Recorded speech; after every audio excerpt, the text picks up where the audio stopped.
This is the Lone Crater YouTube. We hope this video helps. In this video, I will explain how to get the glider in Zelda Breath of the Wild.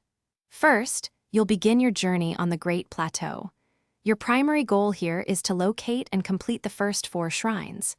Each shrine you conquer will reward you with a valuable spirit orb. Once you have all 4, seek out the mysterious old man. After completing the initial shrines, make your way to the iconic Temple of Time, located centrally on the Great Plateau. The old man will be waiting for you there, ready to guide your next steps.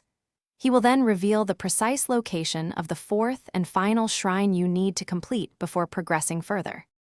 Once you've successfully navigated and completed the 4th shrine, you will receive your final spirit orb. With all 4 orbs in hand, return to the goddess statue inside the Temple of Time.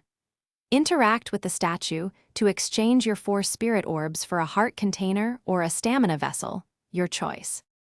Immediately after making your exchange at the goddess statue, the old man will reappear. He will acknowledge your efforts, and, as a reward for your perseverance, he will bestow upon you the essential paraglider. With this invaluable tool, you are now free to descend from the Great Plateau and explore the vast world of Hyrule. Thanks for watching. Consider subscribing if we helped you.